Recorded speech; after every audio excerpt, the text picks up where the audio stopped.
Hello guys, నేను మీ రాంబాబు. మీరు చూస్తున్నారు ఆర్ఎంపురం కమిటీ కుర్రోల్ యూట్యూబ్ ఛానల్.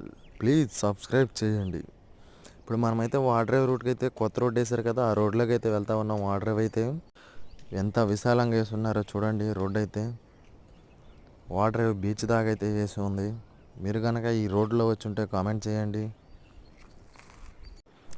ఎక్కడికి వెళ్తున్నాం అనే కదా, పార్కుకి అయితే వెళ్తున్నాం. వాడ్రేవ్ చీరాల మధ్యలో అయితే పార్క్ ఉంది కదా, చూశారు కదా, ఒక వీడియోలో అయితే చూపించాను కదా. నేను మా ఫ్రెండ్ ముగ్గురం కలిసి వెళ్ళాము. నేను మా ఫ్రెండ్స్తో పాటు అయితే వెళ్ళాము. సరదాగా చూసి పిల్లకాయలతో ఆడదామనేసి వెళ్ళాము. ఎంట్రన్స్ అయితే 20 రూపీస్ తీసుకున్నారు, మనిషికి వచ్చి 20 రూపీస్. చూశారు కదా, అంతా న్యాచురల్ చెట్టు లాగానే ఉంది.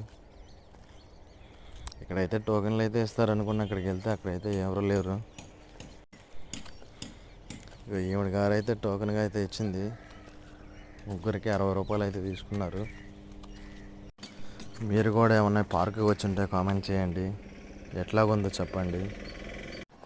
మేము వెళ్ళేసరికి ఈవినింగ్ 5:30 అయ్యింది, అందుకని అప్పుడే చీకటి అయితే పడిపోతుంది. ఫోటోషూట్లకి వాటికి ఫ్యామిలీతో పాటు వచ్చి కూర్చోవడానికి ప్రశాంతంగా ఉంది ఈ పార్క్ అయితే. మీరు కూడా మీ ఫ్యామిలీతో పాటు వచ్చి చూసేసి వెళ్ళండి.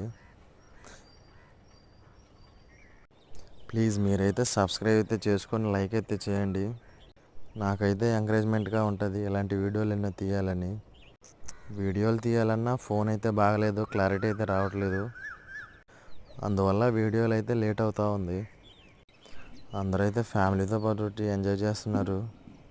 చూసారు కదా ఎంతమంది వచ్చిన్నారు. మా ఫ్రెండ్స్ అయితే చూడండి ఆడుకుంటా ఉన్నారు. ఇది వద్దులేరా అటు వెళ్దాం అన్నాడు మా ఫ్రెండ్ గడైతే. అది ఇంకేదో బాగుంటుందంట. ఇక్కడికి హైదరాబాద్ నుంచి, బెంగళూరు నుంచి అయితే వస్తూ ఉన్నారు మన వాడరేవుకి, చీరాలకి అయితే. ఎక్సర్సైజులు అయితే చేస్తూ ఉన్నారు, వామప్లు. ఇక్కడికి అందరూ రావచ్చు, 20 రూపీస్ కట్టి లోపలికైతే రావచ్చు. చూసారు కదా, కార్లు అన్నీ వచ్చి ఉన్నాయి. మా ఫ్రెండ్ ఇక్కడైతే చూడండి, ఆ బాబాయ్ చూడండి ఎట్లా తిప్పేస్తున్నాడు 2 చేతులతోటి. ఇప్పుడు మా ఫ్రెండ్స్ అయితే ఇది ఎక్కుతున్నాడు. వాటిలో కల్లా ఇదే బాగుందంట మా ఫ్రెండ్ గడైతే. మీరు చూస్తూ ఉన్నారు కదా, ఇక్కడికైతే చాలామంది అయితే బెంగళూరు నుంచి, హైదరాబాద్ నుంచి అయితే వస్తూ ఉన్నారు. ప్లీజ్ సబ్స్క్రైబ్ చేయండి.